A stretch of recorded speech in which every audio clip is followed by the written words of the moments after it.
The details have been eye-opening. Nursing home patients dying of mistakes that shouldn't have happened.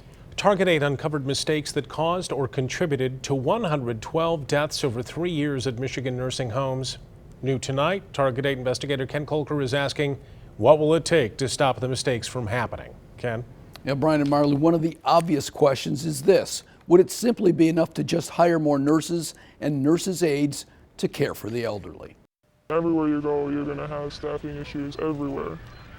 You know, unless you're paying $18 to $20 an hour, but you're not, so you're always going to be short-staffed, always. The nurse's aide, who didn't want to be named, says all 4 of the nursing homes where she has worked were understaffed, including Laurel's of Sandy Creek in Wayland, where a mistake in May 2012 led to a death and a $101,000 fine. She says she has never made more than $11 an hour, about what a cashier makes, and says at Laurel's she cared for up to 14 patients at a time. This is a tough job. You really got to have your heart in the right place when you're working with elderly. While federal records show staffing at Laurel's is average, patients there still get 13 minutes a day less nursing care than at the average Michigan home. And what does that mean for people living there?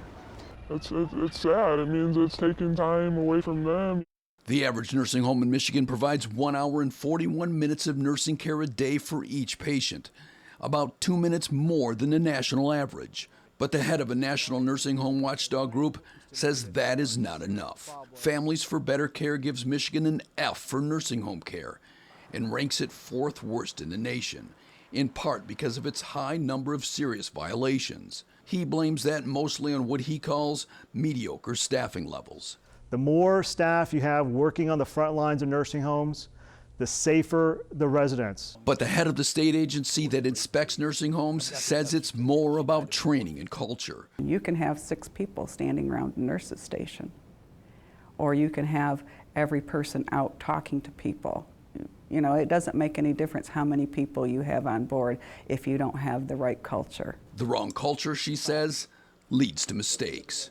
On Mother's Day 2013, a woman stopped breathing during dinner at Meadowlodge Nursing Home in Southfield. The unit's only nurse was eating lunch in her car, and nobody was filling in. 10 minutes later, another nurse ran in, but the suction machine he hoped would save her wasn't working. And what does that tell you about the culture of the facility? That would be acceptable. Despite the troubles, she believes nursing home care in Michigan is turning a corner, with complaints dropping in the last year. The state, she says, has streamlined inspections. Still, in the worst cases, she wants harsher fines, but says that is up to the feds, who have the final say on those penalties. The most the feds can charge is $10,000 a day, which hasn't changed for years.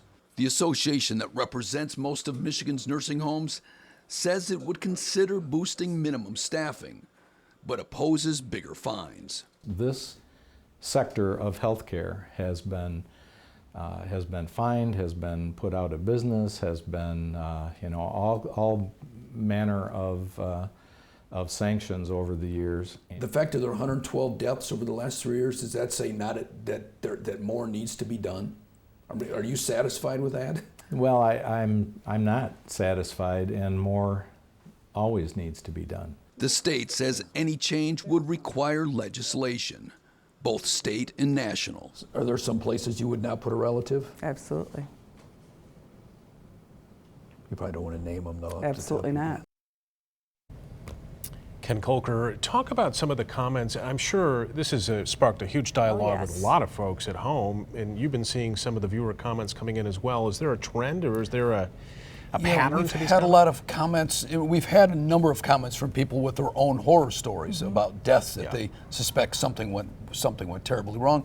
But we've also had the other side of that, which is from nurses and nurses' aides who say, they love the people they work with. Right. And they love the residents, and they say that homes are giving them good care. So, just because we're doing these stories doesn't mean that you can paint them all with that same brush. We'll continue, I'm sure, to look into this issue. It's just opened up so many different avenues to look into now as far as oversight, state involvement, penalties. Definitely makes you want to do your homework before you just put a loved one in a home. Yes. Ken Kolker, thank you. You can see all of Ken's stories right now at woodtv.com. We also have a link to where you can compare those nursing homes and file complaints.